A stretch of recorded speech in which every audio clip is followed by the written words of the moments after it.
In today's episode of the PeopleReign Presents podcast, I have an interesting guest here with me today. I'm with Thom Robbins. He's the director of marketing at PeopleReign, and today we want to deep dive into what PeopleReign is all about. And it's basically, you could say, the world's smartest virtual agent for IT and human resources. And we want to figure out, what it actually is in the nuts and bolts, but also how Thom is thinking about growth for the company in that space. So, Thom, welcome to the show. Thank you. Thank you for having me.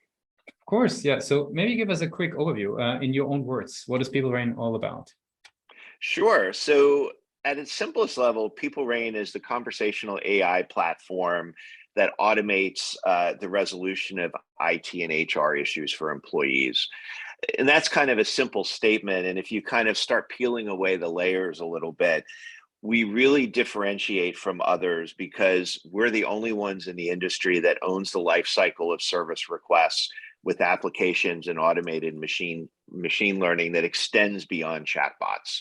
And if you think about that, it's a pretty bold statement. And it's interesting because part of what we're seeing in the world today is, chatbots seem to proliferate everywhere, and they're fantastic if you want to order pizza. The big issue is if you want to solve a complex problem, they're not the answer. And you think about kind of one of the big examples that we often talk about is if my PC is slow, I don't really know what it is, and I need to go and ask that question. That's a complex problem, and there's things that go with that. And there's things that PeopleReign can help solve that. We we're designed to complement what we call systems of record. So things like ServiceNow and Jira Service Desk. So we are what's called a system of intelligence. So we sit between the system of record and this collaborative system like Slack or whatever people are working in today. And we help solve that problem. So that's kind of a quick overview.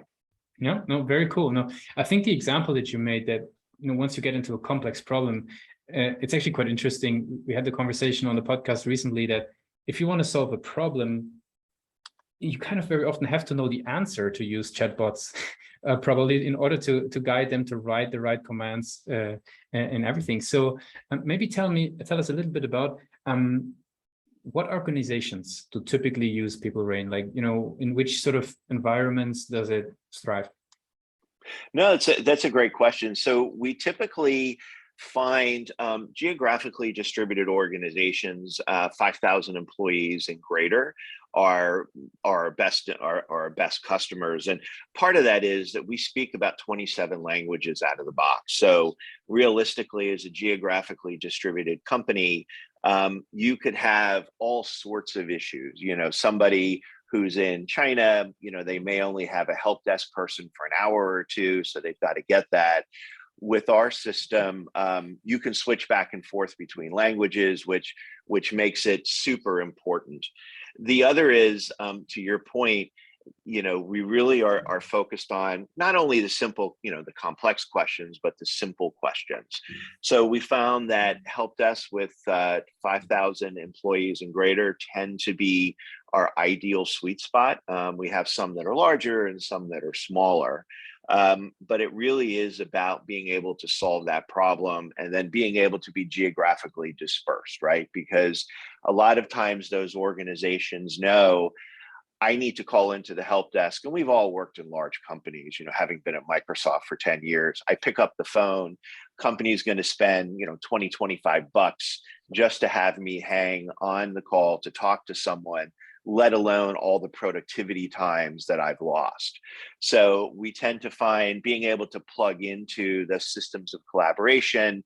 And then when the employee has a problem, they can use whatever they want, right? If they want voice, they want SMS, they want Slack, they want, whatever, really helps solve that problem.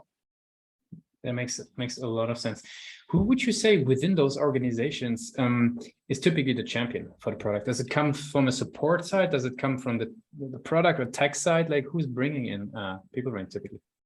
No, it's a good question. So we typically find that IT is the owner of a lot of this.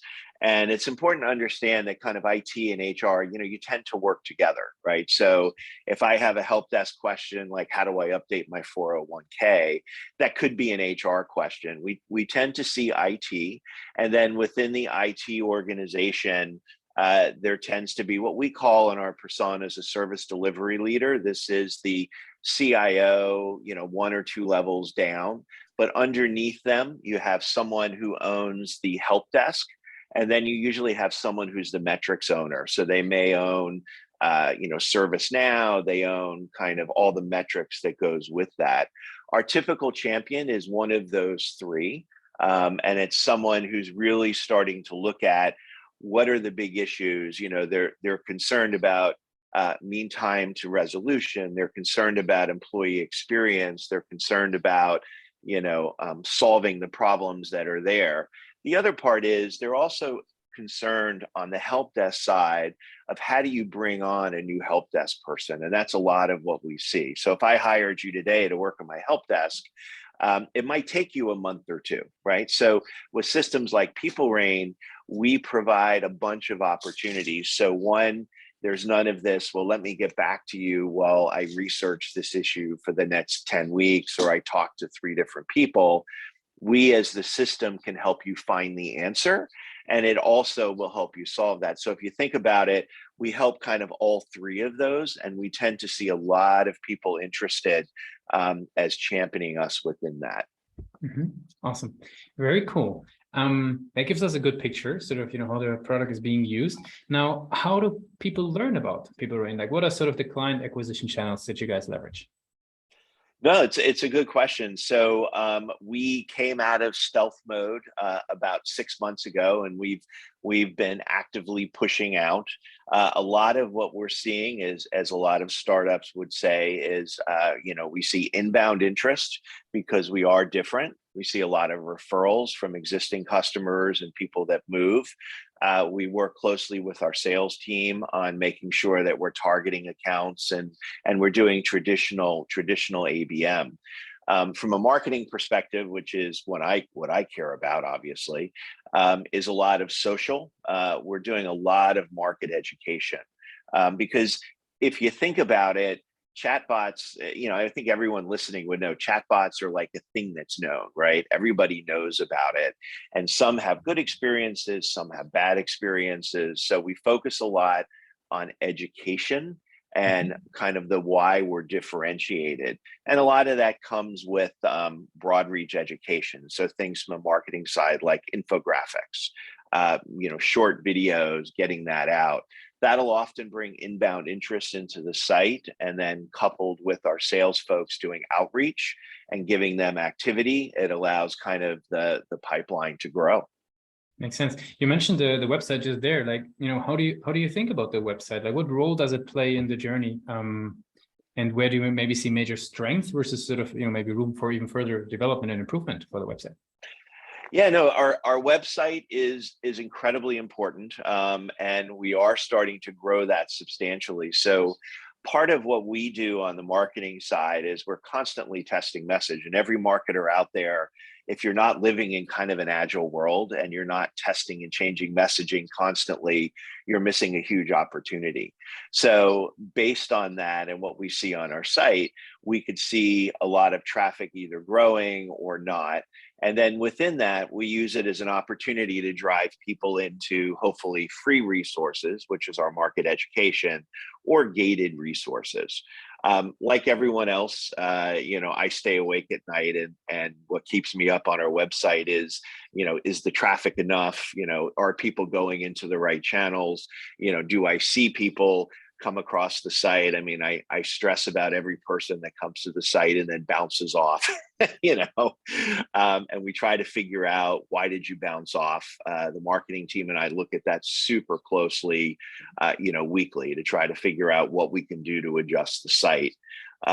We use our website hopefully as a lead gen machine. Sometimes it can be better, sometimes it can be worse, and we try to drive folks back through the channel. So a lot of our social activity might point to things on our website, which try to bring people back. Then when you're on your website, we might try to engage you kind of cross purposes to see what's there. As we start engaging you on the website, if you've got some gated resources, obviously we do the traditional nurturing to make sure that we're engaging you across the channel, as well as, we're starting to roll out a lot of what we call follow-ups, which are the idea that if you like A, then hopefully you'll like B. So we're trying to build that next lookalike model, which we hope will help drive marketing for us. Very cool. Yeah. So you gave us a great overview on what the product does, who is it for, and how do you guys thinking about roles, and sort of you expanded now quite interestingly on the role of the page. I would love to switch gears a little bit and learn about yourself as a marketer. First and foremost, I would like to ask you, there's so much content out there for marketers these days, right? To keep learning, and obviously you've had many years in interesting companies as a marketer. Where do you personally still like to sort of read and educate yourself when it comes to marketing? What's your sort of go-to sources for that matter? So, it's funny. So as someone on the marketing side who builds content, we are incredibly content overloaded today, especially in the marketing space. And in the old days, it would be things like marketingprofessor.com, some of the MarTech stuff. What I've really started to look at was, culling a few curated lists. So there's some MarTech lists that look for content and send it out. I think the biggest issue that I'm seeing is I can't look at just one site because, number one, you tend to get a little bit of a bias. Number two, it doesn't cover everything that we need to know as a marketer today, right? So I need to know everything from, what my MarTech stack looks like, if that's, Pardot or HubSpot or whatever. So you have to look at, or PathMonk, I have to go look at those sites to see what's new there. And then I need to look at the, kind of what the analysts are saying so I can keep a pulse on that. So that's Gartner and Forrester, and then kind of everything in between. So I tend to look at a few newsletters that come in, but I also do a lot of, random LinkedIn searching. So my network is a huge asset to me. And a lot of the LinkedIn groups that are out there, I think there's CMO, there's digital marketing, and a few others, are incredibly important for me as a way to get new content and to see what's out there. We're in content overload, and I think that's kind of the big thing that I fight, with the industry that I'm in, is making sure that I get the right people. So influencers have become even more important to me. Yeah, that makes complete sense. I have some rapid fire questions to wrap it up for today. Are you ready for those? Absolutely. What is the last book you read? The last book I read, well, so to be honest with you, I was on vacation, and the last book I read was, oh God, this isn't going to say much. I was really into Bigfoot fiction for a while, so I read a lot of that. The last business book I read was, I think it was Blink by Malcolm Gladwell. I reread that. So don't tell anyone that I read Bigfoot fiction on vacation in Mexico. What is one single thing that your company is focused on the most at the moment?